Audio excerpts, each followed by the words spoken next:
అని ధ్యానిద్దాం ప్రియులారా. సమూవేలు మొదటి గ్రంథము 1వ అధ్యాయము అక్కడ చదవలసినటువంటి మాట 10వ వచనం చదవండి ప్రియులారా. అన్న హృదయ వేదనతో కన్నీరు మున్నీరుగా ఏడ్చుచు ప్రభువుని ప్రార్థించిన.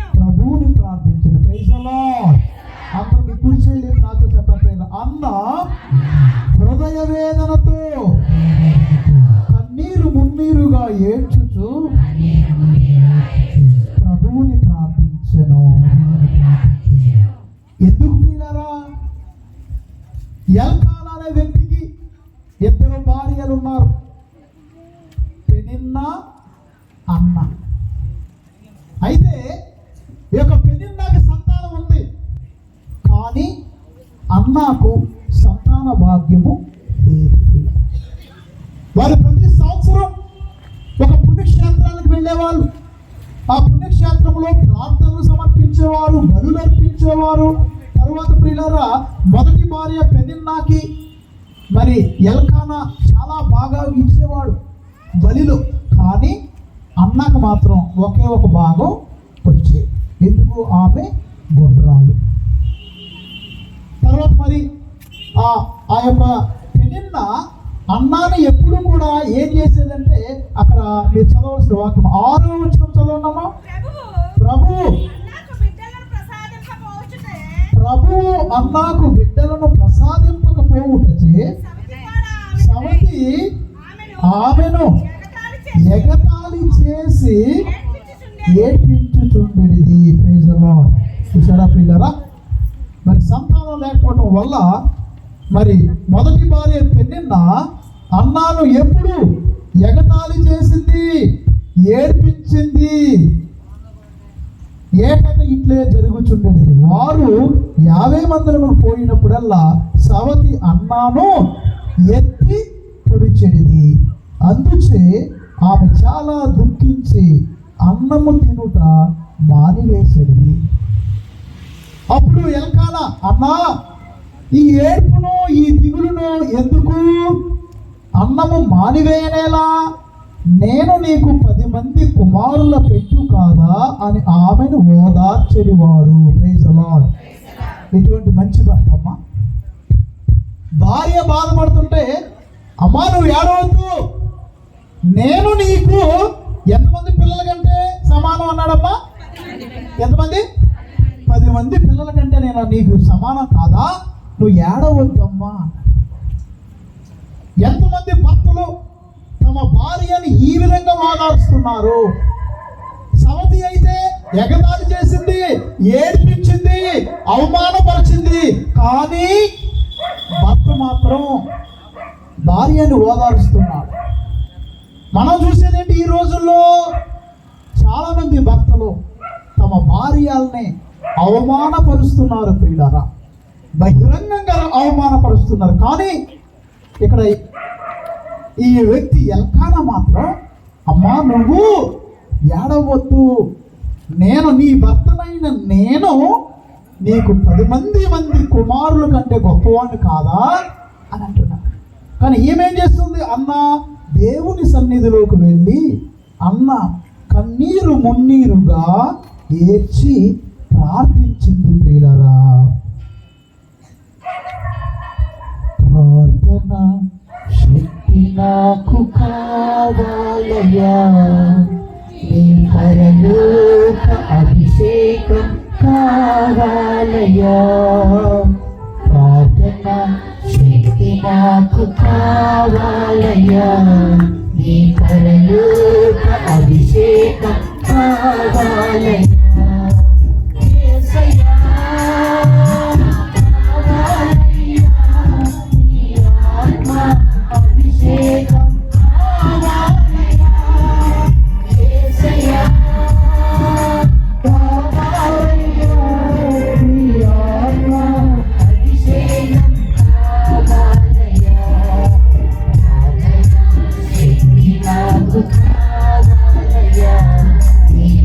Thank you.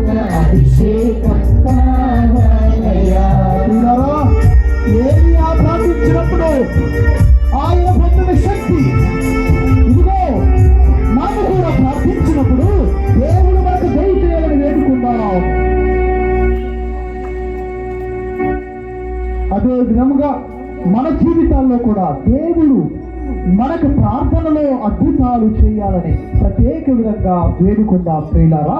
Praise the lord, praise the lord, praise the lord, praise the lord, praise the lord. తండ్రి వందనం, వందనం. తండ్రి స్తోత్రం, తండ్రి స్తోత్రం. యేసయ్యా వందనం, యేసయ్యా వందనం. యేసయ్యా స్తోత్రం, యేసయ్యా స్తోత్రం. ఆత్మదేవా వందనం, ఆత్మదేవా వందనం. ఆత్మదేవా స్తోత్రం, ఆత్మదేవా స్తోత్రం. Praise the lord, praise the lord. Praise praise praise the lord. Praise praise praise the Lord. యేసు రక్తమే జయము, యేసు రక్తమే జయం. సిలువ రక్తమే జయము, సిలువ రక్తమే జయం. యేసు రక్తమే జయము, యేసు రక్తమే జయం. మరోసారి ప్రియులారా, ప్రార్థన శక్తి నాకు కావాలయ్యా, నీ పరలోక అభిషేకం కావాలయ్యా. ప్రార్థన శక్తి నాకు కావాలయ్యా, నీ పరలోక అభిషేకం కావాలయ్యా. యేసయ్యా, యేసయ్యా కావాలయ్యా, నీ ఆత్మ అభిషేకం కావాలయ్యా. యేసయ్యా కావాలయ్యా, నీ ఆత్మ అభిషేకం కావాలయ్యా. శక్తి నాకు కావాలయ్యా, నీ పరలోక అభిషేకం కావాలయ్యా.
Praise the lord, praise the lord, praise the lord. ఒక స్త్రీ ఆవేదన ప్రియులారా, గర్భఫలము కోసము ఎంతో మంది బిడ్డలు ఈ ప్రపంచంలో ఎదురు చూస్తూ ఉన్నారు. అన్న ఎదురు చూచింది, కన్నీరు మున్నీరుగా ఏడ్చింది, అవమానాలకు లోనైంది, ఎగతాళికి లోనైంది ప్రియులారా. ఒక మగ బిడ్డ కోసం దేవుని సన్నిధిలో కన్నీరు మున్నీరుగా ఆ బిడ్డ ఏడ్చింది ప్రియులారా. దేవాలయంకి వెళ్ళి ప్రార్థిస్తే అక్కడ ఒక గురువు ఏలి అనే అర్చకుడు అన్నాని మరి ఆయన అపార్థం చేసుకున్నాడు. ఆమె దేవుని సన్నిధిలో ప్రార్థిస్తుంటే ఆ యాజకుడు ఏమనుకున్నాడమ్మా, అన్నా తప్పదాగింది అనుకున్నాడు, ద్రాక్షారసం సేవించింది, సారాయి తాగింది అనుకున్నాడు. ఆయన కూడా ఆమెను అవమానంగా చూశాడు. ఏమన్నాడు? 14వ వచనం, సమూయేలు మొదటి గ్రంథము 1వ అధ్యాయము 14వ వచనము, ఎంతసేపు ఇట్లు మత్తుతో మసలెదవు, ఈ ద్రాక్ష రసాయనిక వదిలించుకో. చూసారా, ఆమె తన బాధ దేవుడి దగ్గర చెప్పుకుంటుంది. కానీ యాజకుడు ఏమనుకున్నాడమ్మా, ఏమే తాగొచ్చింది అనుకున్నాడు.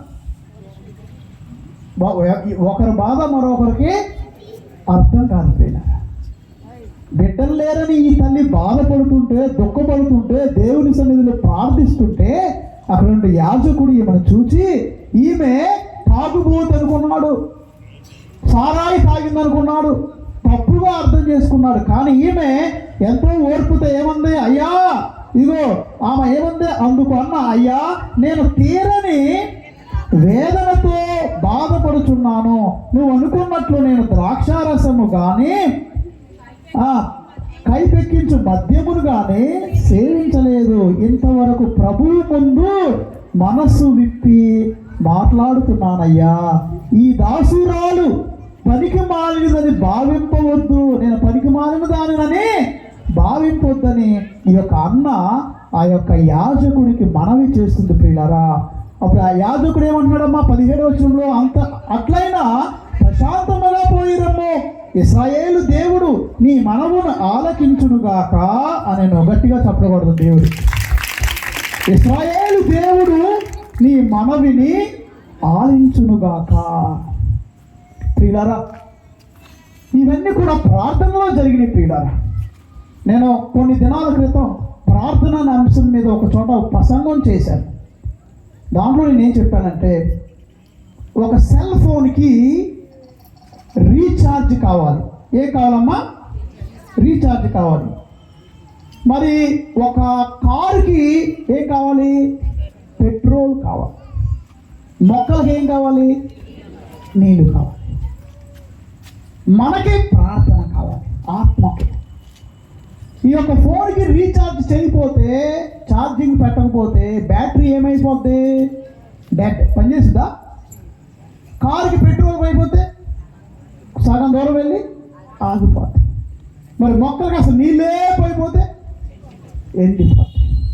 విశ్వాసులమైన మనకు కూడా ప్రియులవా, ప్రార్థన జీవితం లేకపోతే మనం ఎండిపోతాం, మనం దేనికి పనికిరాం.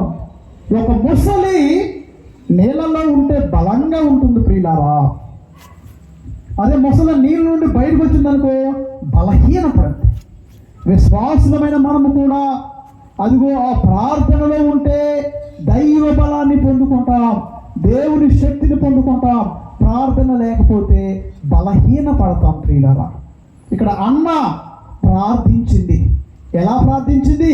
హృదయ వేదనతో ప్రార్థించింది, కన్నీరు మున్నీరుగా ప్రార్థించింది, దేవుడిపై ఆధారపడి, అయ్యా ఇదిగో నేను గొడ్రాలని, నన్ను అవమానిస్తున్నారు, నన్ను ఎగతాళి చేస్తున్నారు, నన్ను ఇదిగో చులకన చేస్తున్నారు, నీవే నన్ను ఆదరించయ్యా, నీవే నన్ను దీవించయ్యా అని అన్న కన్నీరు మున్నీరుగా ఏడుస్తూ ఒక అనాథలాగా ప్రార్థన చేస్తుంది ప్రియులారా. మన వాక్యంలో చూసుకున్నట్లయితే యోహాను సువిశేషంలో ప్రభు ఒక మంచి మాట అన్నారు ప్రియులారా. యోహాను శుభవార్త 14వ అధ్యాయము 18వ వచనం మనం ఒకసారి చూద్దాం. నేను మిమ్ము అనాథలుగా విడిచిపెట్టను. Praise the Lord. మీ కుడిసే పైకి లేచి చెప్పండి, నేను నిన్ను అనాథలుగా విడిచిపెట్టను. అది దేవుడు మనకు చెప్పే ఆ యొక్క దీవెన ప్రియులారా. అనాథ జీవిని నేను యేసయ్యా, నన్ను ఆదరించే వారే లేరయ్యా. అనాథ జీవిని నేను యేసయ్యా, నన్ను ఆదరించే వారే లేరయ్యా. యేసయ్యా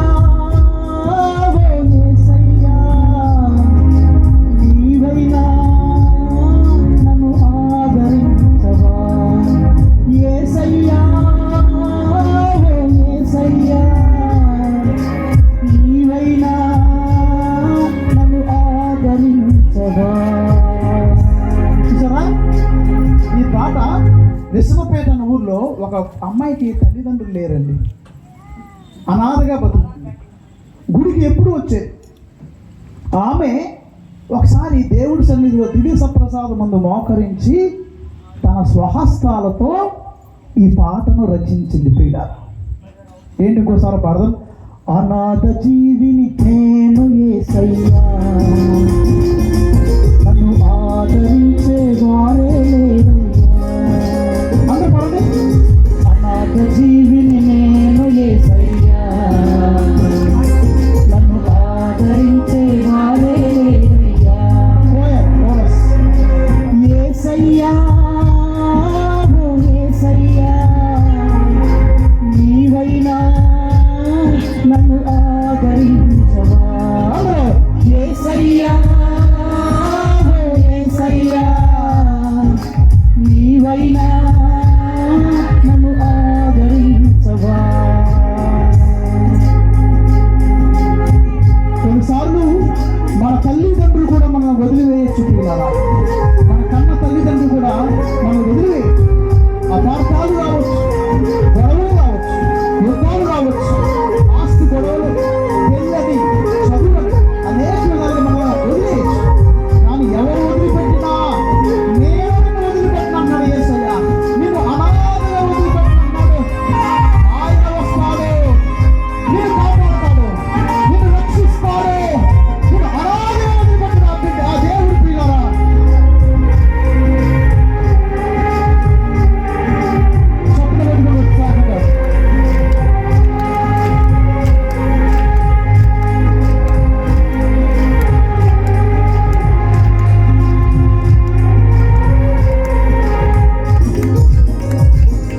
నా కన్న తల్లి తండ్రి నన్ను విడచి వెళ్ళినారు.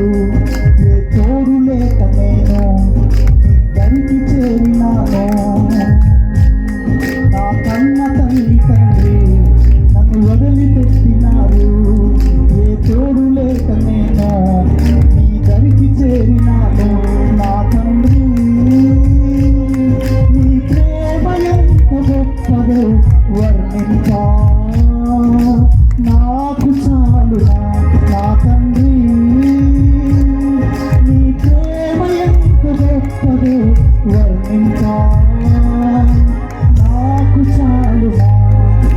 అనాథ జీవిని నేను యేసయ్యా, నన్ను ఆదరించే వారే లేరయ్యా. నిజంగా జరిగిన ఒక సంఘటన తీరారా. ఏం జరిగిందంటే ఒక ఊర్లో నిజంగా జరిగింది. శ్రీలంకలో ఒక యుద్ధ సమయంలో ఒక తండ్రి ఇద్దరు బిడ్డలను చేతిలో పట్టుకొని పారిపోతూ ఉన్నాడు యుద్ధంలో బిడ్డలను కాపాడుకోవటానికి. కానీ ఇద్దరిని మోసే శక్తి లేదు. వాళ్ళలో ఒకరు వికలాంగుడు, మరొకడు కాళ్ళు చేతులు ఉన్నవాడు. ఇద్దరు బిడ్డలే, కవల పిల్లలు. ఆ తండ్రి ఇద్దరు బిడ్డలు మొయ్యలేకపోతున్నాడు. బాంబులు పడుతూ ఉన్నాయి. ఆ సమయంలో ఆ తండ్రి అనుకున్నాడు, నేను ఇద్దరిని మొయ్యలేను, ఒక్కడనే మోస్తాను. ఎవరిని మోసాడో తెలుసా పిల్లరా? ఎవరిని వదిలేశాడు, ఎవరిని తీసుకెళ్ళాడు? ఏమా ఎవరిని? వికలాంగుడిని వదిలేశాడు. ఎవరిని వదిలేశాడు? ఎందుకని? ఆయన వల్ల లాభం లేదు. వికలాంగుడి వల్ల లాభం లేదు. ఆయన వదిలేసి మంచిగున్న పిల్లోడు తీసుకుంటే భవిష్యత్తులో ప్రయోజనమని ఆ మంచిగున్న పిల్లోని ఎత్తుకొని ఆయన వెళుతూ ఉన్నాడు. కానీ ఈ వికలాంగుడు ఏడ్చుకుంటున్న తండ్రి పాదాన్ని గట్టిగా పట్టుకున్నాడు. పాదాన్ని గట్టిగా పట్టుకుంటే తండ్రి డబేల్ భూమి కింద పడ్డాడు. పడితే తండ్రి ఎప్పుడైతే కింద పడ్డాడో ఒక బుల్లెట్ బస్ అని దూసుకెళ్ళింది. ఈ వికలాంగుడైన బిడ్డ తండ్రి పాదాలు పట్టుకోకపోతే తండ్రి చచ్చిపోయేవాడు. ఎవరిని కాపాడాడమ్మా? వికలాంగుడు ఎవరిని కాపాడాడు? గట్టిగా చెప్పకూడదు దేవుడి. మనం ఎప్పుడు మనకి ఎవరు ఉపయోగపడతారనుకుంటాం? డబ్బుంటే గొప్పలు అనుకుంటాం, పేరు ప్రతిష్ఠ ఉంటే మంచోళ్ళు అనుకుంటాం. మనకి ఎవరు ఉపయోగపడతారో వారిని చూస్తాం.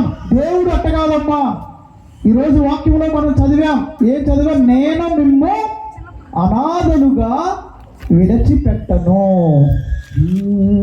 అనాథ జీవిని నేను యేసయ్యా, నన్ను ఆదరించే వారే లేరయ్యా. అందపడండి. అనాథ జీవిని నేను యేసయ్యా,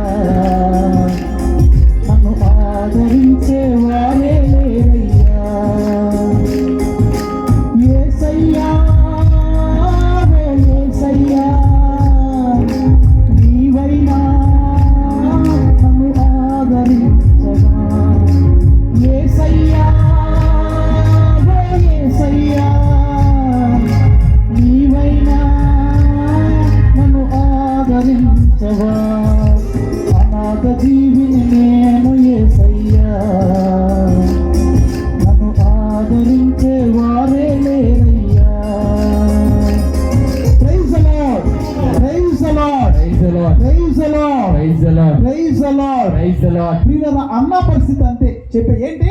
అమ్మా ఎల్కానా భర్త, పెనిన్నాకు సంతానం ఉంది, అన్నాకు సంతానం లేదు. సరే, సవతి భార్య ఊరుకుందా? ఎగతాళి చేసింది, ఏడ్పించింది, అవమానపరిచింది. భర్త కూడా మరి అక్కడ బలి అర్పించినప్పుడు పెనిన్నాకు ఎక్కువ ఇచ్చాడు, అన్నాకి చాలా తక్కువ ఇచ్చాడు. ఒక భాగమే ఇచ్చాడు. ఏడుస్తుంటే మాత్రం ఓదార్చాడు. ప్రియులారా, కొన్నిసార్లు మన జీవితం ఆ విధంగా ఉంటుంది. మనకి యెహెజ్కేలు గ్రంథము 37వ అధ్యాయములో అక్కడ ఎండిన ఎముకల గురించి ప్రవక్త మనకి చెప్తూ ఉన్నాడు. ప్రియులారా, యెహెజ్కేలు గ్రంథము 37వ అధ్యాయములో అక్కడ మానవ జీవితం ఎట్లా ఉంటుందో ప్రవక్త మనకి ఒక దర్శనము ద్వారా మనతో మాట్లాడుతూ ఉన్నాడు. యెహెజ్కేలు గ్రంథము 37వ అధ్యాయము అక్కడ హెడ్డింగ్ ఏముంది? ఎండిన ఎవరు? ఎండిన ఎముకలు ఎవరమ్మా? ఇశ్రాయేల ప్రజలు. అక్కడ వాక్యంలో చూద్దాం. ప్రభు సాన్నిధ్యము నన్ను ఆవేశించెను, అతని ఆత్మ నన్ను కొనిపోయి ఎముకలతో నిండిన లోయ నడుమన దింపెను. అతడు ఆ లోయలో అటు ఇటు తిప్పెను, దాని నిండా ఎండిన ఎముకలు కలవు. Praise the lord, praise the lord, praise the lord. ఎండిన ఎముక దేనికి గుర్తు? జీవానికి గుర్తా, మరణానికి గుర్తా? గట్టి చెప్పండి. ఎండిన ఎముకల్లోకి దేవుని ఆత్మ యెహెజ్కేలు తోడుకొని పోయింది. నరపుత్రుడా, నువ్వు ఏం చూస్తున్నావు? తండ్రి, నేను ఎండిన ఎముకలని చూస్తున్నా, నిర్జీవమైన ఎముకలను చూస్తున్నా. ఎటువంటి ఏ నమ్మకము లేనటువంటి, ఏ ఆశాజనకమైనటువంటి లేనటువంటి ఎముకలు నేను చూస్తున్నా. అప్పుడు దేవుడు ఏమంటున్నాడమ్మా యెహెజ్కేలుతో? ఈ అస్థికలు మరలా జీవింపగలవా? ఆయన నన్ను అడిగాడు. Praise the lord. ప్రియులారా, ఒక 11 సంవత్సరాల క్రితం దేవరాజు గారిని కూడా దేవుడు ఎండినటువంటి ఎముకలలో ఉన్న ఒక లోయలోకి తీసుకువెళ్ళాడు. ఎవరెవరిని? దేవరాజుని, రమ్య గారిని. వాళ్ళ జీవితం కూడా బిడ్డలు లేని ముందు ఎండిన ఎముకలాగా ఉంది వాళ్ళ జీవితం. ఏ జీవము లేకుండా నిర్జీవముగా. మరి ఎన్నో ఆ దేవుని బిడ్డలు ఎంతగానో మానసికంగా బాధపడి ఉంటారు, ఇబ్బందికి లోనై ఉంటారు. ఆ యొక్క అన్న ఏ విధంగా అవమానానికి గురి అయిందో, ఒకవేళ వీరిని కూడా అనేక మంది అవమానపరుచుంటారు, మనసులో బాధించి ఉంటారు. పండగలకు అనేక పునస్కారాలకు కూడా పిలిచారో పిలవలేదో మనకు తెలియదు. ఎవరితో చెప్పుకోలేని బాధ. ఈ యెహెజ్కేలు ప్రవక్త ఆ ఎండిపోయిన ఎముకలలో, జీవము లేనటువంటి ఎముకలలో, ఒక శ్మశానమైన ఎముకలలో ఆయన తిరిగాడినట్లుగా వీరి జీవితము కూడా ఒకప్పుడు ఆ ఎండిపోయిన జీవము లేనటువంటి, సారము లేనటువంటి ఆ శ్మశాన భూమి లాంటి దాంట్లో వీరి జీవితం ఉంది. దేవుడు ప్రియులారా, కొంతమందిని వారికి సాక్షులుగా ఉపయోగించుకుంటాడు దేవుడు. అబ్రహాముకు వెంటనే సంతానం కలిగిందా? వెంటనే కలిగిందా? సుమారు ఎన్నో సంవత్సరంలో సంతానం కలిగిందమ్మా? 70? సుమారు 199 ఇప్పుడు సంతానం లేదు. తర్వాత జకరియా, ఎలిజబెత్తమ్మలకు సంతానం వెంటనే కలిగిందా? వాళ్ళు ముసలివారైనప్పుడు సంతానం కలిగిందా? దేవుడు కొంతమందిని, తన సేవకులని వెంటనే ఫలభరితం చేయడు ప్రియులారా. వారిని కొన్ని సంవత్సరాలు ఆపుతాడు. ఎందుకంటే తన మహిమ కొరకు, తన శక్తిని ప్రదర్శించుటకు, తన గొప్పతనాన్ని మన మధ్యలో తెలియపరచుటకు. సంతానం అనేది దేవుడిచ్చేవారు. గట్టిగా చెప్పకూడదు. 11 సంవత్సరాలు ఉపవాసం చేసి, ప్రార్థన చేసి, పుణ్యక్షేత్రాలకు వెళ్ళి, మరి ఇక్కడ మన సంఘంలో కూడా, బోడపాడులో కూడా స్వస్థతా ప్రార్థనలు కూడా మనం నిర్వహించాం. అనేక మంది గురువులు ప్రార్థించారు, ఉపవసించారు. వీరి కోసం ప్రార్థన చేస్తే దేవుడు వీరి కన్నీటి బాధ ఆలకించి వీరికి ఈ రోజున ప్రియులారా అశ్వత్, అక్షిత అని 2 బిడ్డలు దయచేసి గట్టిగా చెప్పడం. ఎంత దీవెన, ఎంత అదృష్టం! అది నీ వల్ల కాదు, నా వల్ల కాదు, వైద్యుల వల్ల కాదు, కేవలం యేసయ్య వల్లే అది సాధ్యము ప్రియులారా. మన వల్ల కాదు, అది ఆయన ఇచ్చారు. ఈ బిడ్డలని అవమానపరచకుండా, ఈ బిడ్డలు ఎవరి చేత ఎగతాళి చేయబడకుండా, ఇదిగో ఎండిపోయిన ఎముక వలె ఉన్న వీరి సంసారాన్ని ఆ యేసయ్య అభిషేకించాడు రక్తముచే. వీరి యొక్క ప్రార్థనను ఆలకించాడు. అన్న కన్నీరు మున్నీరుగా హృదయ వేదనతో ప్రార్థించింది. దేవా, నేను అవమానానికి గురి అయ్యానయ్యా, నేను ఇదిగో ఎగతాళి చేయబడుతున్నానయ్యా, నేను ఏ తప్పు చేశాను? నీవే నా దేవుడు కదా తండ్రి.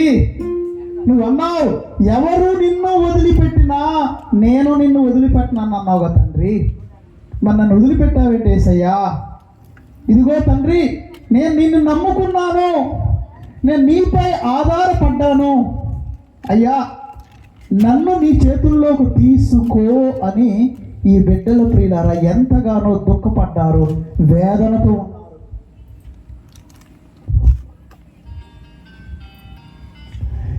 ఎవరు నన్ను వదిలిపెట్టినను, నా యేసు నన్ను విడిచిపెట్టరు.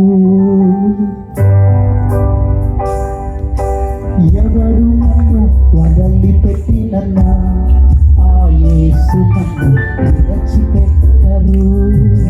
కొనుకు తీయరు, నిదురపోరు, కొనుకు తీయరు, నిదురపోరు.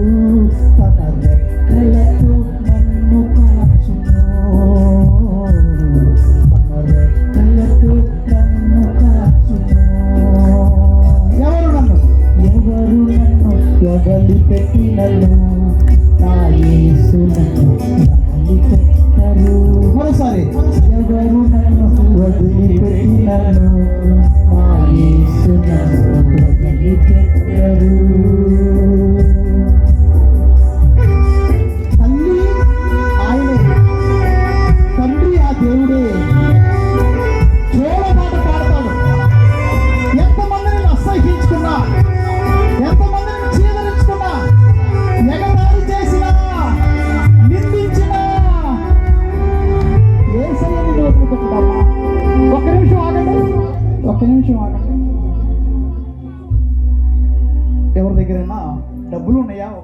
రూపాయలు కానీ 20 రూపాయలు కానీ చేసిందా? దేవరాజు గారిని అడుగుతాం, ఆయన ధనవంతులు అనుకుంటా. దేవరాజు గారు తీసుకొస్తున్నారు సార్, తీసుకో. ఎంత అండి ఇది? చూడండి, ఇక్కడ ఒక 20 రూపాయలు ఉండే. ఈ 20 రూపాయలు నేను ఏం చేస్తున్నా అంటే ఒక మడత, 2 మడతలో 3 మడతలు వేసాను. 3 మడతలు వేసి ఏమనుకో ఒక మడత తీసుకొచ్చి కింద పడిపోయిందండి. డ్రైనేజీలో పడింది, మురుగుంట్లు. నీ పేరేంటమ్మా? లావణ్య చూసింది. నోట్ ఏం చేస్తావు లావణ్య? మురుగుంట వాసన అవుతుంది. ఏం అది 500 నోటు అడుగు. ఏం చేస్తావు? 500 నోటు బురదగుంటలో పడింది. తీసి కడుక్కుంటావా? గట్టిగా చెప్పకూడదు. ఎందుకు నాన్న ఇటువనా లావణ్య ఇటువ ఎందుకు 500 నోటుని ఏం చేసిద్దంట? తీసి ఎందుకు? బురదలో పడింది కదా లావణ్య. అయినా తీసుకుంటావా? 500గా ఫాదర్. అమ్మో సరే ఇప్పుడు ఇన్ని నోట్లు కదా. నేను దీన్ని ఏం చేస్తున్నా అంటే దేవరాజు గారికి ఏం అవదలే, మళ్ళీ మీకు బాగా చూడండి, బాగా నలిపేసి కుర్తులో పడింది. లావణ్య ఏం చేస్తావు? కుర్తులో పడింది లావణ్య, వాసన వస్తుంది. ఏం చేస్తాం? మొహం వాటం లేకుండా చెప్పు. ఏం చేస్తాం? అయినా తీసుకుంటా. ఇటు లావణ్య ఇటు. అంటే ఈ నోటు విలువను పోగొట్టుకుందా? విలువ పోగొట్టుకుందా? మడతలు ఉన్నాయే, అయినా విలువ బురదగుంట్లో పడిందే, అయినా విలువ. ఈ నోటు బురదగుంట్లో పడినా, కుడుకులో పడినా, ఇంకెక్కడెక్కడ పడినా దీని విలువ పోదు. ప్రియులారా, మనందరము దేవుని చేతుల్లో ఈ 500 నోటు లాంటి వారం. గట్టిగా చెప్పకూడదాం. నీ మీద ఎన్ని మడతలు ఉన్నా, ఎంత మురికి ఉన్నా, ఎంత పాపము ఉన్నా, యేసయ్య నిన్ను వదిలిపెట్టడమ్మా. వేరే వారి నుంచి అంటారేమో, ప్రాసెస్ వెనక్కి అంటారేమో, ఇదిగో ఫలానా వాళ్ళు, ఇదిగో చదువు లేనటువంటి వారు మిమ్మల్ని తోసేస్తారేమో, లేకపోతే ఆర్థికంగా వెనకబడ్డవారు, డబ్బులు లేని వాళ్ళని తోసేస్తారేమో, చదువు లేనంటారేమో, రకరకాల విధంగా మిమ్మల్ని తారతమ్యము చేసి చూపిస్తారేమో. కానీ దేవుడు ఎటువంటి వాడు కాదు ప్రియులారా. ఆయనకి ఎప్పుడూ నువ్వు సమానమే. తల్లి మరచినా నేను నిన్ను మరువను అని యేసయ్య అన్నారు. ఎవరు నన్ను వదిలిపెట్టినను నా యేసు నన్ను విడిచిపెట్టరు. ఎవరు నన్ను వదిలిపెట్టినను నా యేసు నన్ను వదిలిపెట్టరు. కునుకు తీయరు, నిదురపోరు. కునుకు తీయరు, నిదురపోరు. తన రెక్కలతో నన్ను కాచును. చెప్పలేదు అందరూ, తన రెక్కలతో నన్ను కాచును. మరోసారి అందరూ, తన రెక్కలతో నన్ను కాచును. తన రెక్కలతో నన్ను కాచును. ఎవరు నన్ను వదిలిపెట్టినా, ఎవరు నన్ను వదిలిపెట్టినను నా యేసు వదిలిపెట్టరు. మరోసారి, ఎవరు నన్ను వదిలిపెట్టినను నా యేసు వదిలిపెట్టరు. ఆగరు తన బిడ్డనే అరణ్యంలో తీసుకుని వెళ్తుంది. నీళ్ళైపోయి బిడ్డను ఏడుస్తున్నాడు. ఆ తల్లికి ఏం చేయాలో తెలియదా? నా బిడ్డను ఎలా చంపుకోవాలి, కాపాడాలి, దేవునికి మొదలుపెట్టుకుందా పిల్లగా.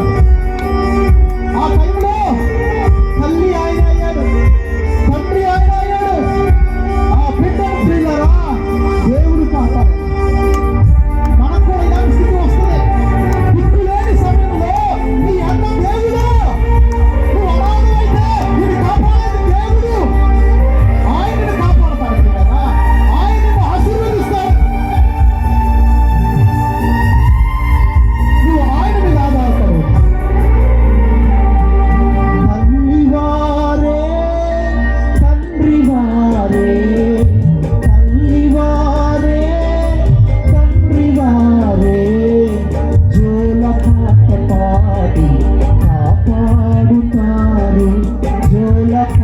కాపాడి కాపాడుతా. ఎవరు నన్ను వదిలిపెట్టినను నా యేసు నన్ను వదిలిపెట్టడు. మరోసారి ఎవరు నన్ను వదిలిపెట్టినను నా యేసు నన్ను వదిలిపెట్టడు. కునుకు తీయరు నిదురపోరు, కునుకు తీయరు నిదురపోరు. రెక్కలతో నన్ను కాచును, రెక్కలతో నన్ను కాచును. ఒక వచనం చూద్దాం. ఆదికాండము 21వ అధ్యాయము. అక్కడ హాగరు ఇష్మాయేలును పంపివేయుట, హాగరు ఇష్మాయేలును పంపివేయుట ఒక విషయం ఉంది ప్రియులారా. పిల్లవాడు ఇక్కడ 8వ వచనం మీరు చూసినట్లయితే, పిల్లవాడు పెరిగి చనిబాలు వదిలిన రోజున అబ్రహాము ఒక గొప్ప విందు చేసెను. తర్వాత అక్కడ చదువుకుంటూ వెళ్తే సమయం, అబ్రహాముకి మరి సారా భార్య, మరి సారా యొక్క పని మనిషి పేరేంటమ్మా? హాగరు. ముందు హాగరుకు సంతానం కలిగింది, సారాకి సంతానం కలగల. సారా బాధపడుతూ అబ్రహాం నంది, సరయ్యా దేవుడు నాకు గర్భఫలం ఇవ్వలేదు, నా పని మనిషి అయినటువంటి ఇదిగో ఈ హాగరుచే నువ్వు సంసారం చేయమంటే ఆయన సంసారం చేశాడు. ఇష్మాయేలు పుట్టాడు. అయితే బిడ్డ పుట్టిన తర్వాత ఈ యొక్క హాగరు సారాని అవమానపరిచింది, ఎగతాళి చేసింది, యజమానురాల్ని చిన్న చూపు చూచింది. కానీ ఆ అబ్రహాము యొక్క సత్కార్యముల వల్ల త్రిత్వేక సర్వేశ్వరుడు అబ్రహాముకు దర్శనమిచ్చి, నీ భార్యకు సారా ఇదిగో వచ్చే సంవత్సరానికి బిడ్డను కంటుంది అని చెప్పినప్పుడు దేవుడు తన వాగ్దానాన్ని నిలబెట్టుకున్నాడు. ఇదిగో సారాకు కూడా ఇస్సాకు జన్మించాడు. అయితే ప్రియులారా, ఇద్దరికి బిడ్డలు పుట్టిన తర్వాత గొడవలు ప్రారంభమై, అసూయ ప్రారంభమైంది, పగులు ప్రారంభమైంది. అప్పుడు సారా అందే ఎవరితో? అబ్రహాముతో పని మనిషిని పంపించేయమంట. అప్పుడు అబ్రహాం ఏం చేశాడు? పని మనిషికి కొద్దిగా నీళ్ళు ఇచ్చి రొట్టె ఇచ్చి అనాథగా ఆ విధవరాలను ఏం చేస్తున్నాడు? అబ్రహాము ఏం చేస్తున్నాడమ్మా? పంపించేస్తున్నాడు. ఇక్కడ మన వాక్యంలో చూద్దాం. అప్పుడు ఆ పరిస్థితి దిక్కు తోచక 14 వచ్చిన చదవమ్మా.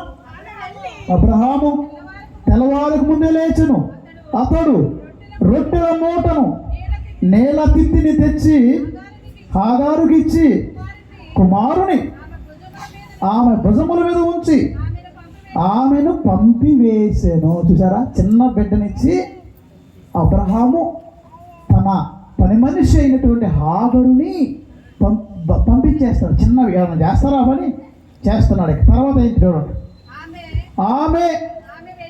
ఆమె వెళ్ళి బెర్షెబా అరణ్యములో దిక్కు తోచక ప్రైజ్ ఏం చేసింది ఆ అమ్మాయి? ఆ స్త్రీమూర్తి పిల్లోడు ఉన్నాడు, చిన్నపిల్లోడు, అరణ్యం, మరి నీళ్ళు ఉండవు కదా, పిల్లోని పట్టుకొని దిక్కు లేకుండా మరి హాగరు అరణ్యములో వెళుతూ ఉండు ప్రియులారా. అప్పుడు ఏం జరిగిందమ్మా? తిత్తులో నీరంతా అయిపోయాను. ఆమె పిల్లవాడిని ఒక పొద కింద పడవేసి, పిల్లోని ఏం చేసి తల్లి బిడ్డ చచ్చిపోవడం చూడగలదా ఏమా? కన్న తల్లి బిడ్డ చచ్చిపోవడం చూడగలదా? ఆ బాధ చూడలేక ఆ పొదలో మరి హాగరు తన బిడ్డని అక్కడ పడేసేస్తుంది. తర్వాత చదవమ్మా వాక్యం. పొద కింద పడవేసిన పొదకు 2 కోలవేట్ల దూరముగా కూర్చుండెను. ఏముంది?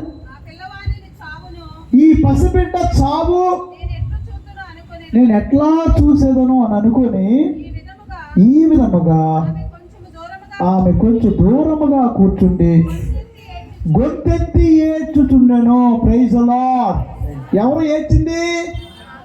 కన్న తల్లి. ఆ తల్లి ఆ బిడ్డను పొదగడ పడేసి ఏడుస్తుంది దిక్కు తోచక. అయ్యా నేనేం చేయను, నీళ్లు లేవు, ఈ పసికందు ఏడుస్తున్నాడు, దుఃఖపడుతున్నాడు, చచ్చిపోతాడేమో, నాకు తెలియదు తండ్రి, నేను జన్మనిచ్చిన ఈ బిడ్డకి జన్మనిచ్చాను, మరి ఈ బిడ్డకి చచ్చిపోయే స్థితిలో ఉన్నాడు, దప్పికేస్తుంది. ఏం చేయలేదు, ఆ పొదగడ పడేసి కొంచెం దూరంలో బిగ్గరగా ఏడుస్తూ ఉంది ప్రియులారా. చదవమ్మా. దేవుడు పిల్లవాని ఏడుపు విన్నాను. గట్టిగా చెప్పకూడదు. దేవుడు ఎవరు చెప్పండి? దేవుడు పిల్లవాని ఏడుపు వినేను. బైబిల్లో అండర్లైన్ చేసుకోండి, పెన్ ఉంటే. దేవుడికి పిల్లలంటే ఇష్టం అండి. వాళ్ళు బాధపడుతుంటే ఆయన తట్టుకోలేదు. చిన్న బిడ్డలను నా యొద్దకు రానియండు, ఏలైనా అట్టివారిదే పరలోక రాజ్యము. ఆ దేవుడు ఆ పిల్లవాని ఏడుపు వినెను. తర్వాత చదవన్న మాట, దేవుని దూత ఆకాశము నుండి, హాగరు నీకేం ఆపద వచ్చిందమ్మా, భయపడకుము, దేవుడు నీవు పడవేసిన చోటు నుండి పిల్లవాని ఏడుపు విన్న. గట్టిగా చెప్పకూడదు. నువ్వు ఎక్కడ పడేసి తల్లి చూడలేక వెళ్ళిపోయింది. ఎప్పుడైతే తల్లి బిడ్డను పడేసిందో వెంటనే దేవుడు చూస్తున్నాడు.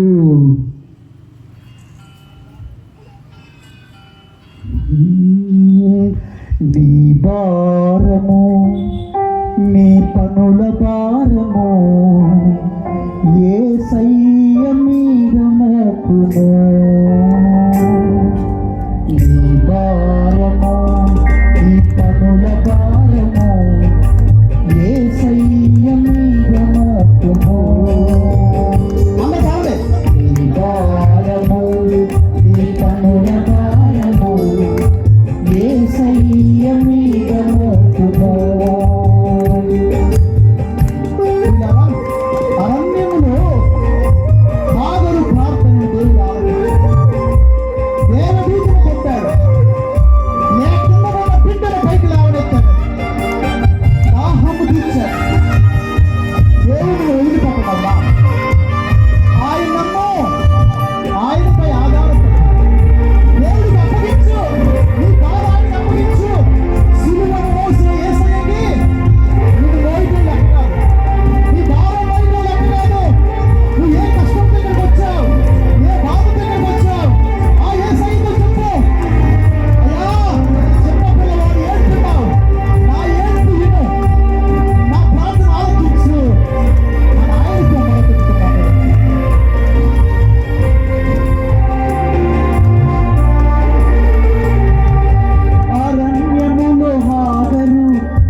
చేసి వారిని దీవించెను.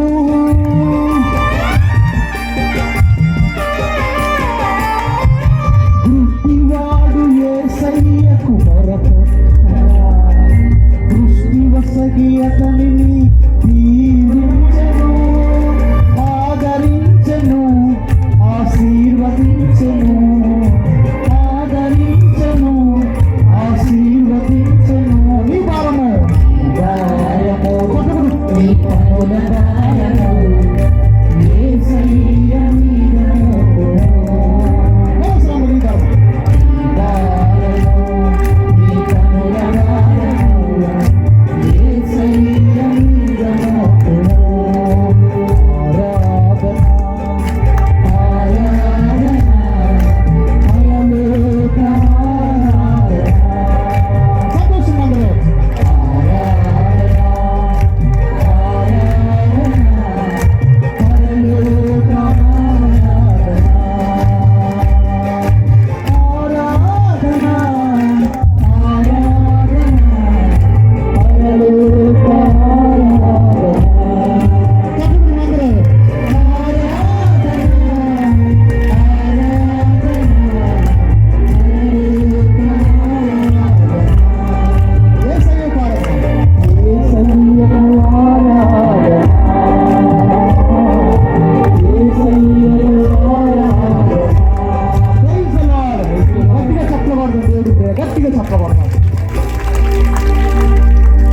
ఈ సమయంలో మనం కొన్ని రోజుల క్రితం ఇర్మియా గ్రంథంలో ఒక మంచి మాట, ఇర్మియా గ్రంథము 17వ అధ్యాయము 5 నుంచి 5-6 వచనాలు ఒకసారి చదువుదాం.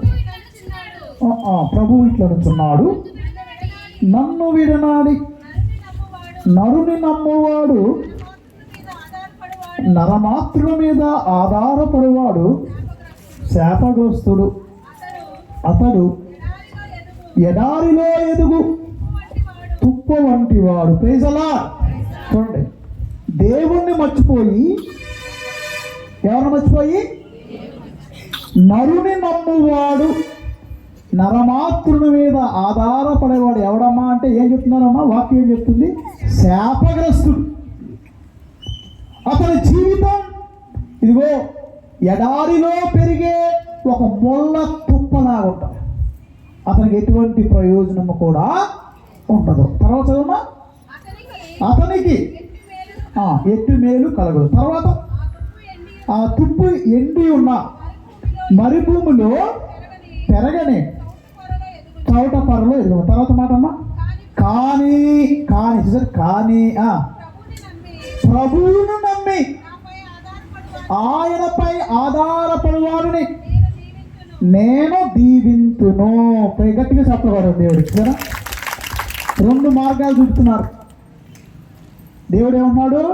నరుని నమ్మి, మనుషుని, డబ్బుని, ఆస్తిపాస్తుల్ని, పేరు ప్రతిష్టలను నమ్ముకున్నవాడు వాడి జీవితం ఎలా ఉంటుందంటే ముళ్ళ తుప్పలా ఉంటుంది.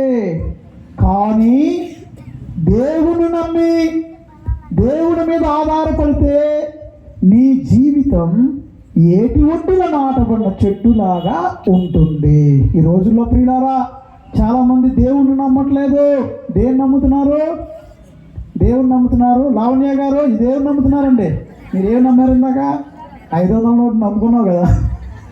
బురదలో పడినా తెస్తా ఫాదర్ అన్నావు, కుడిదిలో పడినా తీసుకుంటా, కడుక్కుంటా ఫాదర్ అన్నావు కదా.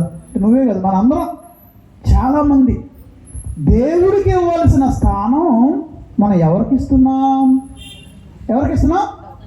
డబ్బుకి ఇస్తున్నాం. ప్రియులారా, ఈ డబ్బు వల్ల కుటుంబాలు సర్వనాశనం అయిపోతున్నాయి. గట్టు పంచాయతీ, ఆస్తి పంచాయతీ, తల్లిదండ్రులని బతుకుండగానే చంపేస్తున్నారు ప్రజలు. బిడ్డలు దేనికోసం?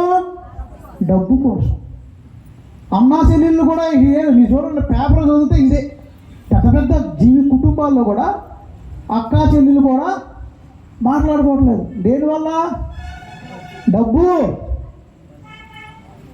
ఎప్పుడో ఒకసారి కథ చదివా. ఒక ఊర్లో ఇట్లాగే మన దేవరాజు గారి ఇంట్లో ప్రార్థన జరుగుతుంది. చాలామంది ఇక్కడ ఉన్నారు. ఎవరో దొంగోడికి ఇన్ఫర్మేషన్ వెళ్ళింది. బ్యాచ్ అంతా ఇంటికాడ ఉన్నారు, ఇళ్ళన్నీ ఖాళీగా ఉన్నాయి, చేస్తే కనుక అసలు మంచి వేట ఈరోజు, అందరూ ప్రార్థన కాడ ఉన్నారు, భోజనాలు కూడా ఇక్కడే అనగానే ముగ్గురు దొంగలు వెళ్ళిపోయాయి. ఈ మన బోడపాడులో ఉన్నాం ఇళ్ళ మీద పడ్డారంట. అందరికి బైబిల్ పెట్టిన ప్రార్థనలో ఉన్నారు, ఇక్కడ ఆరాధనలో ఒక వాడు రెచ్చిపోయాడు. అక్కడ ముగ్గురు వెళ్ళిపోయి ఏం చేశారు, డబ్బు చాలా సేకరించారు, కొన్ని లక్షలు తీసుకెళ్ళిపోయి ఆ ఒలుగుల్లో సమాధుల్లోకి వెళ్ళారు. ఎందుకు? డిస్టర్బెన్స్ లేకుండా అక్కడ పంచుకుందామని సమాధుల్లో. అప్పుడు వాళ్ళు ఒక రండి, ఒరే ఇప్పుడు దాకా మనం కష్టపడ్డాం, మరి రిలాక్స్ అవ్వాలి కదా, ఒకరిని పంపించి నువ్వు వెళ్ళి కొద్దిగా బిర్యానీ తీసుకురారా అన్నారు. బిర్యానీలు బీర్లు మరి కష్టపడ్డారు కదా, ఇప్పుడు దాకా రెస్ట్ కావాలి కదా అని ఒకరిని మరి ఆ షాపుల దగ్గరికి పంపారు బిర్యానీ కోసం. వాడు వెళ్ళిపోయినప్పుడు ఇద్దరు ఏమనుకుంటున్నారంటే, ఒరే వాడు వెళ్ళాడు కదా, ఈ 3 లక్షలు ముగ్గురు పంచుకోవడం ఎందుకు, ఆ ఎల్లుడు రాగానే వాడిని చంపేద్దాం, అప్పుడు మనతోనే ఉంటాం, 1,500,000 పంచుకుందాం అనుకున్నాం. ఆ ఎల్లుడు ఏమో తక్కువడా, ఆడేమో తక్కువ తిన్నా. ఆడేమనుకున్నాడు, నేను ముందుగానే బిర్యానీ తినేసి దాంట్లో ఎలుకలు ముందు కలుపుతాను, ఏంటి నేను ముందే బిర్యానీలో కొంచెం బీర్ తాగేసి వచ్చి వీళ్ళకేమో ఎలుకలు ముందు కలుపుతా, దెబ్బకు మటాష్ అయిపోతారు అన్న. వచ్చాడు, బిర్యానీ బాటిల్ పట్టుకొచ్చాడు. రాగానే వీళ్ళిద్దరు వాడిని ఆ ఒలుగుల్లోనే పడి ఆయన పెట్టి చంపేసి ఏం చేశారు, పొట్లాలు అదే తిని దాన్ని పంచుకుందాం అనుకొని ఆ పొట్లాలు ఓపి ఎలుకల ముందు కలిపిన బిర్యానీ తిన్నారు, అక్కడే పడి చచ్చి. బైబిల్ ఏమన్నారంటే పిల్లరా, ధనకాంక్ష సర్వ అనర్థములకు మూలము. ఎక్కడ? తిమోతికి రాసిన మొదటి లేఖ 6వ అధ్యాయము 10వ వచనం మనం చూసినట్లయితే పిల్లరా, ధనకాంక్ష. అమ్మా ఒక నిమిషం ఆగు, అందరం తీసుకొని, నువ్వు చాలాసార్లు చదివినట్టున్నావు వాక్యం కదా, కానీ వెరీ గుడ్, అంటే నీకు ఆలోచన ఉంది, వెరీ గుడ్. తిమోతికి రాసిన మొదటి లేఖ 6వ అధ్యాయము 10వ వచనం. ఇప్పుడు చదువునానా నువ్వు చదువు. ధనకాంక్ష సర్వ అనర్థములకు మూలము. Praise the lord. అందరు చెప్పండి, కుడిచే పైకి. ధనకాంక్ష సర్వ అనర్థములకు మూలము. నేను ఎప్పుడో ఒక పాట విన్నా, చిన్నది కాదయ్యో పైసా చిత్రాల మొగుడయ్యో పైసా. ఎక్కడో ఒకసారి నేను యూట్యూబ్లో ఎదురు పాట చూసి ఏంటంట, చిన్నది కాదయ్యో పైసా చిత్రాల మొగుడయ్యో పైసా. అంటే చిన్నది కాదయ్యో పైసా చిత్రాల మొగుడయ్యో పైసా. అది నీ కాడుంటది, అది నా కాడుంటది, అది నీ కాడుంటది, నా కాడుంటది, 3వ వాడిని మురిపిస్తుంటది. అది నీ కాడుంటది, నా కాడుంటది, 3వ వాడిని మురిపిస్తుంటది. చిన్నది కాదయ్యో పైసా చిత్రాల మొగుడయ్యో పైసా. చిన్నది కాదయ్యో పైసా చిత్రాల మొగుడయ్యో పైసా. ఎవరు ఇస్తారా?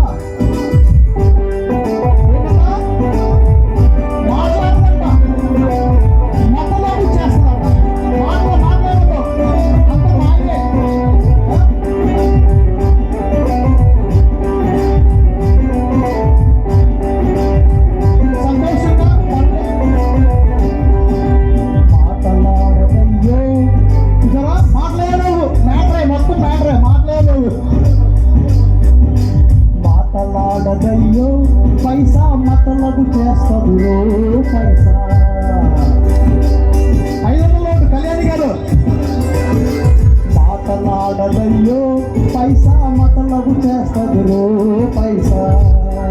అది చదువులిస్తుంది, అది సరుకులిస్తుంది, అది చదువులిస్తుంది, సరుకులు డిగ్రీలు కొనేస్తున్నారుగా, చదువుతున్నారు ఈ రోజుల్లో. మీ జర్మనీలో నేను పనిచేస్తున్నా. కొంతమంది ఏం చేస్తున్నారంటే నర్సులు, ఆ జర్మన్ భాష చాలా కష్టం. నేను ఒక సంవత్సరం చదివా అక్కడ. నేను మూడు విచారణలు నాకు జర్మనీలో. 3800 మంది జనాభా నాకు, మా సంఘస్థులు 3800. భాష నేర్చుకోవాలి. భాష ఎలా ఉంటుందో తెలుసా? పితాపుత్రులు ఎలా ఇస్తుందో తెలుసా? Im Namen des Vaters und des Sohnes und des Heiligen Geistes. Amen. పర్వాలేదు చెప్పిన ఎలా ఉంటుంది? Vater unser im Himmel, geheiligt werde dein Name, dein Reich komme, dein Wille geschehe wie im Himmel, so auf Erden. Unser tägliches Brot gib uns heute und vergib uns unsere Schuld, worauf wir vergeben unsere Schuldigen, und führe uns nicht in Versuchung, sondern erlöse uns von dem Bösen. ఇది పర్వాలేదు. చాలా మంది ఏం చేస్తున్నారు? భాష నేర్చుకోవట్లా. 1,00,000 రూపాయలు పెట్టి certificate కొనేస్తున్నారు.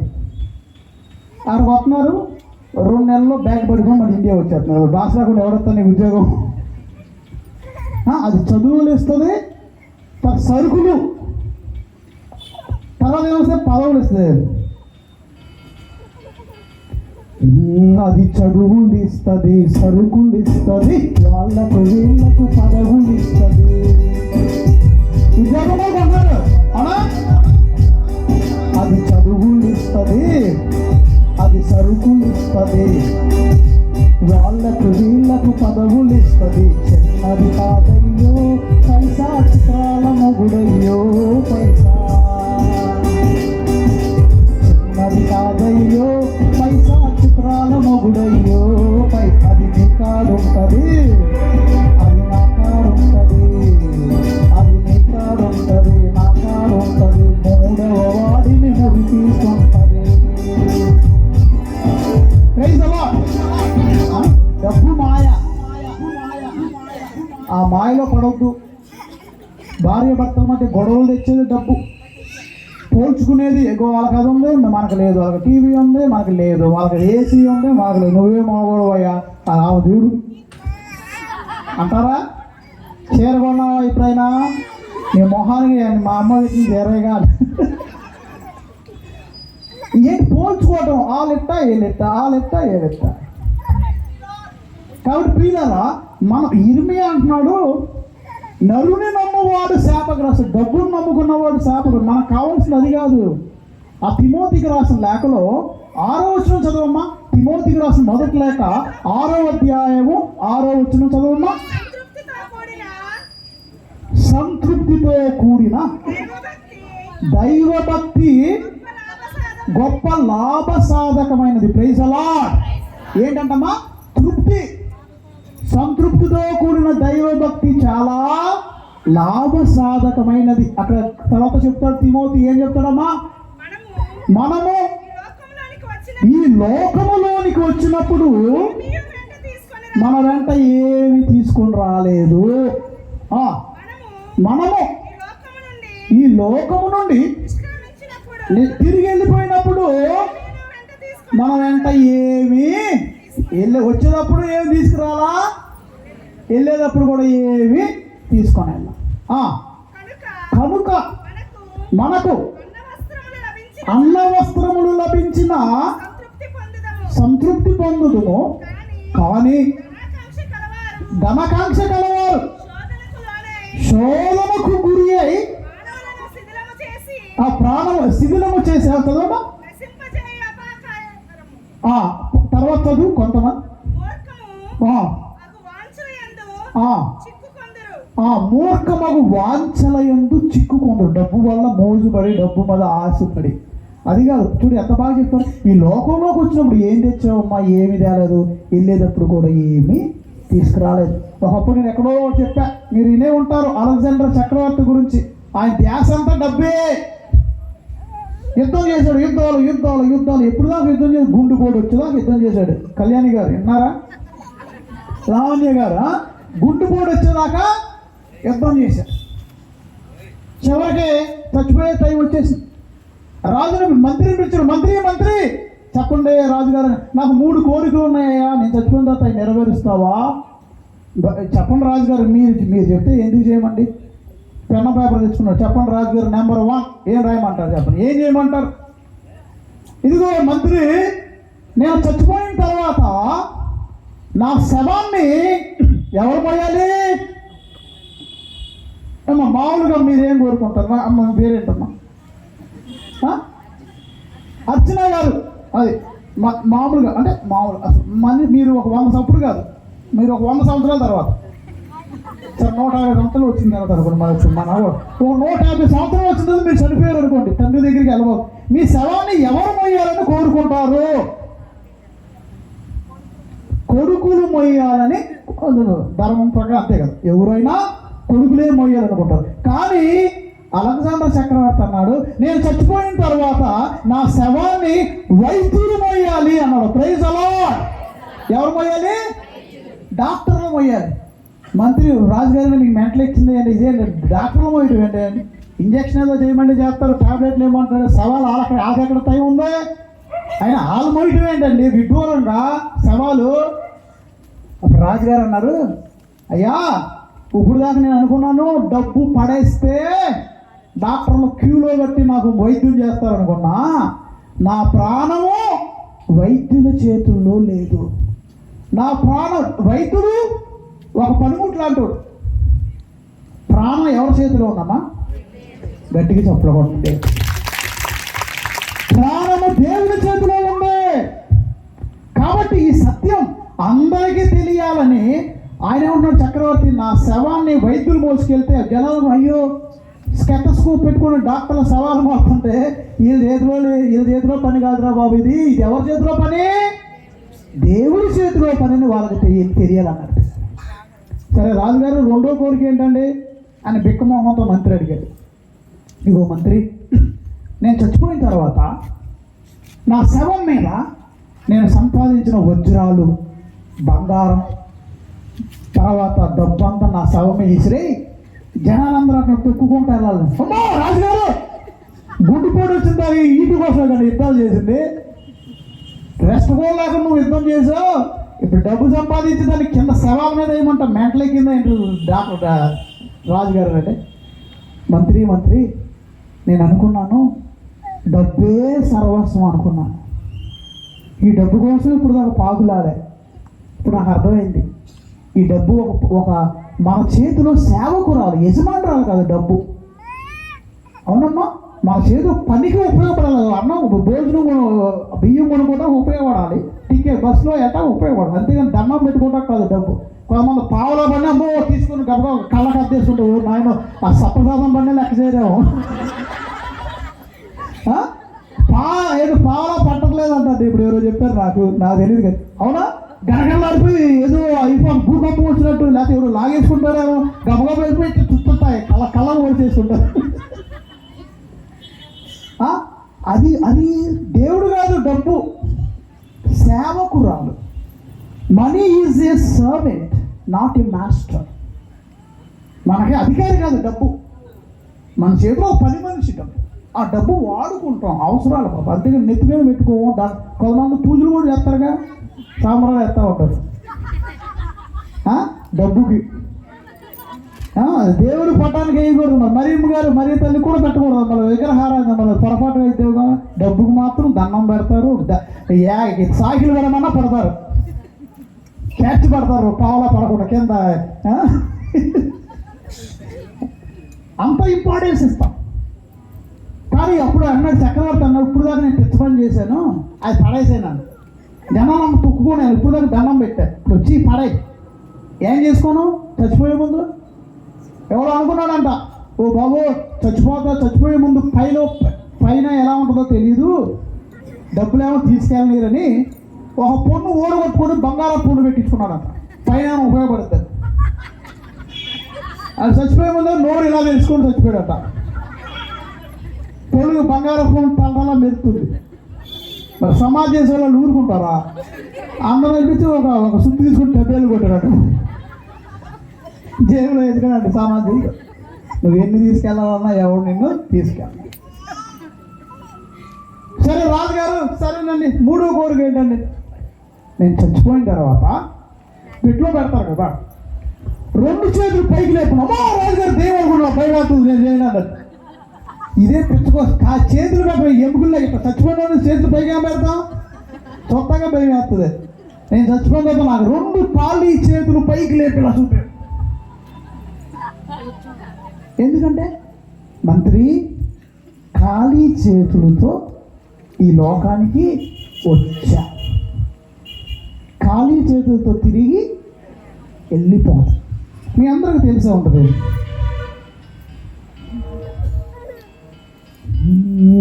ఓ మనిషిలోని మనసా నీ గమ్యమేమో తెలుసా, మరణించు కాలం ఒక రోజు ఉన్నదని మరచిపోకు నీవు, మరణించు కాలం ఒక రోజు ఉన్నదని మరచిపోకు నీవు. ఓ మనిషిలోని మనసా నీ గమ్యమేమో తెలుసా, మరణించు కాలం ఒక రోజు ఉన్నదని మరచిపోకు నీవు, మరణించు కాలం ఒక రోజు ఉన్నదని మరచిపోకు నీవు. ఏమంటారు? నేను చాలా చదివాను, చాలా డిగ్రీలు ఉన్నాయి. ఎవరికేంటి నువ్వు ఎన్ని చదువుకుంటే నిన్ను కూడా గుంట తీసి గుంటలో పడేస్తారు. నువ్వు చదువుకున్నాను పైకి ఎగరేస్తారా? పైకి ఎగరండి, డాక్టరేట్ ఉందండి. ఎవరైనా ఎగరేస్తాను పైకి, అయినా కిందకే పడతావు భూమి ఎక్కేస్తున్నా. కొందరు అంటే నాకు డబ్బు ఎక్కువ ఉంది, డబ్బు ఎక్కువ ఉంది, నీ ఫ్రిడ్జ్లో దాస్తుందా మీ భార్య? మా ఆయన చచ్చిపోయాడు, డబ్బు ఎక్కువ ఫ్రిడ్జ్లో దాస్తుందా? కొంతకాలం ఓకే, బాధ ఉంటుంది, తప్పదు. కానీ మట్టి నుండి వచ్చిన శరీరం ఎక్కడికి వెళ్ళాలమ్మా? నువ్వు ఎంత గొప్పోడు అయినా ఎంతన్నా, నీకెన్ని డిగ్రీలున్నా, నీకెంత ధనము ఉన్నా, నీకెన్ని డిగ్రీలున్నా, నీకెంత ధనము ఉన్నా, నిన్ను నలుగురెత్తుకొని పలువురేచుకుని పంపివేతురన్నా, నిన్ను నలుగురెత్తుకొని పలువురేచుకుని పంపివేతురన్నా. ఓ మనుషులను, ఓ మనిషిలోని మనసా గమ్యమేమో తెలుసా, ఓ మనిషిలోని మనసా గమ్యమేమో తెలుసా, మరణించు కాలం ఒక రోజు ఉన్నదని మరచిపోకు నీవు, మరణించు కాలం ఒక రోజు ఉన్నదని మరచిపోకు నీవు. కొందరేమంటారు? ఏ గోడపాడంత మాదే ఫాదర్, అజ్జు ఫాదర్ మా ఊరు, గోడపాడంత మాదే, ఈ ఊరు అందరూ మా వాళ్ళే అని అనుకుంటాను, అంటారు కదా. కానీ చివరికి స్టోరీ ఏంటంటే ఒకసారి కళ్ళు మూతపడితే మన సొంతం ఏమీ లేదు. అవునా కదా? అవునా కదా? నీకు ఊరు బలగమన్నా, నీకు బంధుమిత్రులున్నా, నీకు ఊరు బలగమన్నా, నీకు బంధుమిత్రులున్నా, నీ కనులు మూతబడినంతలోనే నీ సొంతమేమి లేదు, నీ కనులు మూతబడినంతలోనే నీ సొంతమేమి లేదు. ఓ మనిషిలోని మనసా నీ గమ్యమేమో తెలుసా, ఓ మనిషిలోని మనసా నీ గమ్యమేమో తెలుసా. మరణించు కాలం, మరణించు కాలం ఒక రోజు ఉన్నదని మరచిపోకు నీవు, మరణించు కాలం ఒక రోజు ఉన్నదని మరచిపోకు నీవు. Praise the lord. కాబట్టి ప్రియులారా, తిమోతికి రాసిన లేఖలు ఏమన్నారంటే సంతృప్తితో కూడిన దైవ భక్తి చాలా మంచిది. మనం ఈ లోకంలో ఖాళీ చేతులతో వచ్చాం, ఖాళీ చేతులతో వెళ్ళిపోతాం కాబట్టి, ఎట్టొచ్చామో అట్ట వెళ్ళిపోతాం కాబట్టి ఇది కాదు, ఇవన్నీ ఉండవు. అదిగో ఆయన్ని నమ్మితే ఏటి ఒడ్డున నాటబడిన చెట్టులాగా నీ జీవితం ఉంటుంది అని మరి ఇర్మియా ప్రవక్త అంటున్నాడు. ప్రియులారా, ఒక పిచ్చుక ఉపవాస ప్రార్థన చేస్తున్నట్టు దూరం, మరి మామూలు గారు ఏంటి, ఎవరో పిచ్చుక ప్రార్థన చేస్తుంది, వీక్ అయిపోయింది, దేవుడు వస్తాడో ఎదురు చూస్తుంది. చివరికి దేవుడు దర్శనం ఇచ్చాడు. ఏమా పిచ్చుక, పిచ్చుక నీకేం కావాలి? దేవుడు ఎక్స్క్యూజ్ మీ ప్లీజ్, నాకు రెక్కలో బోరు కొట్టేసింది, 2 రెక్కలు ఏం మరి చిన్నగా ఉన్నాయి, ఆ గద్దం చూడండి పెద్ద రెక్కలు ఉన్నాయి, రాబంధం చూడండి ఇంకా పెద్ద రెక్కలు ఉన్నాయి, సార్ నీకేం కావాలి? నాకు ప్లీజ్ రాబందు రెక్కలు నాకు ఇవ్వా.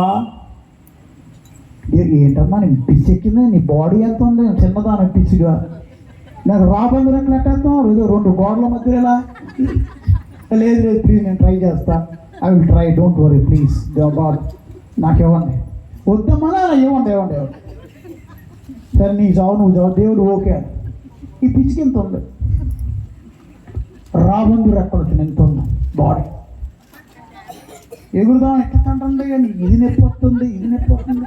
2 నిమిషాలు ఇటని ఓ నాయన ఏడంతో మొదలుపెట్టి వాసిపోయింది కూడా. మరి ఇదేమో ఇంతలా ఉందిగా రెక్క, ఇది బాడీ శరీరం ఎంతగా పిచ్చిగా. ఈ నొప్పి వచ్చి కదలలేక అమృతాంజం కూడా లేదు రాద్దామంటే మరి ఎక్కడ ఏం చేసినప్పుడు దేవుడా సారీ క్షమి, మళ్ళీ ఉపవాసం చేసింది. అయ్యా నన్ను క్షమించు తండ్రి. ఏంటి పిచ్చిగా ఇక్కడ రాబందు రెక్కలు కొద్దిగా పెద్దగా అయినాయి, మన కెపాసిటీకి మించింది మీరు అన్నది నిజమే. ఏ రాబందు వద్దు కానీ కాకి రెక్కలు ప్రభా, అవి కూడా పెద్దవి అవుతాయి అమ్మా. లేదు అది రాబందు అంటే పెద్దలేండి, ఈ కాకి మాకెందుకు తెలియదు, కాకి ఇవ్వండి. సరే అని దేవుడు సార్ నీ ఇష్టం అని కాకి రెక్కలు ఇచ్చాడండి. ఒకసారి టన్నగడ్డికి వేలు కింద పడి కాలు వంకర పోయి ఇక్కడ పడిపోయింది. మరి గేర్ ఎక్కువైనప్పుడు బండి ఏమైపోతే కెపాసిటీకి మించింది కదా, మళ్ళీ 70 కింద పడి మళ్ళీ కాలు వంకర పోయి మళ్ళీ ఏడుతుండే. ఏంటి పిచ్చుగా దేవా నేను మరి పెద్ద కోరికలు కోరి నన్ను క్షమించు, నీకు ఏం కావాలంటే నేను మైండ్ మార్చుకున్నాను, నాకు తూనీగ రెక్కలవ్వా. ఏంటి తూనీగ రెక్కల? తూనీగతో ఎట్లా ఎగురు నేను ట్రై చేస్తాను, నేను తగ్గింపు జీవితం అన్నది ఇప్పుడు తగ్గింపు జీవితం. తూనీగ రెక్కలు వద్దమ్మా, లేదు నాకు కావాలి. సరే తూనీగ రెక్కలు ఇచ్చాడంట. ఎట్టంటుందని కదలలే అని అని అని ఆ రెక్కలు కూడా ఇరిగిపోయినాయి అంట. రెక్కల్లాగా ఎట్టుందో మళ్ళీ ఏడుస్తుంది. మళ్ళీ దేవుడా నాకు తూనీగ వద్దులే కానీ మరీ చిన్నగా అయింది, సీతాకోకచిలక రెక్కలేవా చాలా అందంగా ఉంటుందంట. అరే సీతాకోకచిలకలు ఎట్ట పడతాయమ్మా నీకు, నువ్వు పిచ్చుకువి. లేదు అది అందంగా ఉంటుందంట, నాకు ఆ రెక్కలో ఉండే. సరే నీ ఇష్టం. ఆ రెక్కలతో అంటే అది కూడా అని ఆ రంగు ఊడిపోయి మధ్యలో రెక్క ఇరిగిపోయి మళ్ళీ ఏడ్చి దేవాన్ని క్షమించు, ఇక నేను నేనేం అడగను, నువ్వే నాకు ఏదో ఒకటి. ఇప్పుడు దేవుడు అన్న ఒక 2 రెక్కలు ఇచ్చాడట. హ్యాపీగా ఎగిరిపోతుందంట, చాలా హ్యాపీగా ఉంటాయి. దేవదేవ ఇంత హ్యాపీగా ఉన్నా నాకు ముందే ఈ రెక్కలు వచ్చింటే వద్దమ్మా పిచ్చి మొహమా, నీకు ఫస్ట్ ఇచ్చింది ఆ రెక్కలేనే. తిమోతి అన్నాడు తృప్తి కలిగి జీవించండి, సంతృప్తితో కూడిన దైవభక్తి చాలా గొప్పదే. కొమ్మదనుకుంటా మా భర్త ఎన్టీ రామారావు లాగుంటే బాగున్నా, దేవునికి ఎవడు ఉంటే ఆయనే ఇచ్చాడు. లేదా ఆ సినిమా హీరో టెండ్లీకర్ లేదా ఏమండి, దేవుడు మీకు ఏది జతో అది ఇచ్చారు, దాన్ని మీరు బాగు చేసుకోండి, సద్వినియోగపరచుకోండి, చక్కగా మాట్లాడుకోండి, సెట్ చేసుకోండి. కానీ అనవసరంగా అది ఇట్లా పిచ్చుకులాగా అది ఇది ఏది దేవుడికి ఏది మంచిదో గట్టిగా స్తోత్రం, దేవుడు గట్టిగా చెప్పకూడదు. తృప్తితో జీవించండి, హ్యాపీగా ఉన్నదా ఉండగా అత్యాశకు పోవద్దు ప్రియులారా. కాబట్టి ఇరుగా ప్రవక్త అంటున్నాడు, నరుని నమ్మొద్దు, డబ్బు నమ్మొద్దు, ఎవరిని దేవుని నమ్ముకోండి, తృప్తి కలిగి జీవించండి, ఎక్కువ ఆ అత్యాశకు పోవద్దు. ఇది ఉంటుంది కదా, నక్క పులిని చూసుకొని ఏం చేసిందంట, వాతలు పెట్టుకుంది, ఆయింట్మెంట్ రాసుకోవాలి కూర్చోలేక, కట్లు వేసుకోవద్దు. తృప్తి కలిగి జీవించండి, దేవుడి మీద ఆధారపడి జీవించండి. కాబట్టి ప్రియ ఈ రోజున ఈ కుటుంబంతో నాకు చాలా పరిచయం ఉంది. నాకు దేవరాజు బిజీగా ఉన్నాడు భోజనాల దగ్గర, సాల్ట్ చూస్తున్నాడు సాంబార్లో ఎంతవరకు. దేవరాజుతో నాకు పరిచయం 2013 నుంచి అనుకుంటా. యూత్ సెంటర్లో నేను పనిచేస్తున్నాను గుణదల్లో. వచ్చి ఏమన్నా మా సంఘానికి ఒకసారి రండి పాత్ర గారు అన్నాడు. యూత్ ఉన్నారు ఫాదర్, వస్తాను. సరే అప్పుడు నేను బోడపాడు వచ్చినట్టున్నా ఫస్ట్ కదా, 2012లో మరి 13. అప్పటి నుంచి ఎప్పుడు వచ్చినా మీ సంఘం చాలా ప్రేమగా, ఆప్యాయంగా, విశ్వాసంగా ఉంటూ నేను గమనించాను. నాకు యాక్చువల్ 2 వారాలే సెలవులు, మళ్ళీ నాకు 3 విచారణలు ఉన్నాయి. ఈ 2 వారాలు వచ్చానే కానీ 7-8 మీటింగ్లకు వెళ్ళా. గొంతు కూడా లైట్ సరే దేవుడి కోసం వాడినే ఎవరైనా చివరికి దేవుని ఆత్మ చేత నింపబడి ఒక మంచి నేర్చుకుంటే చాలు. ఎవరు పిలిచినా నువ్వు అనుకుంటూ వెళ్ళిపోతున్నాను. నేను పొద్దునంతా అమ్మగారులకు వడకం 9 నుండి 5 కాదు, తర్వాత తేలపడవల విచారంలో 6 గంటల నుండి 1 గంట వరకు స్వస్థత. నాకు ఈరోజు బాధ ఏంటంటే దివ్య సప్రసాదం లేదు.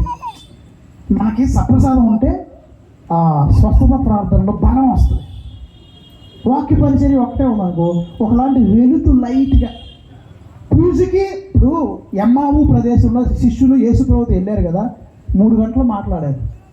ఒక్కడొక్క ట్యూబ్లైట్ ఎరగల.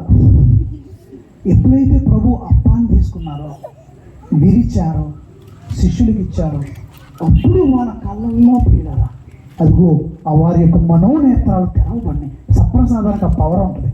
మీరు ఎప్పుడైనా సప్రసాదం తీసుకుని ప్రార్థన చేస్తే దేవుని హృదయంలోకి వస్తాడు. అప్పుడు మన మాటలు పనికిరాదు. ఆయన పని చేస్తాడు, ఆయన స్వస్థపరుస్తాడు, ఆయన నీ జీవితాన్ని మారుస్తాడు. అది ఆయన శక్తి ప్రియులారా.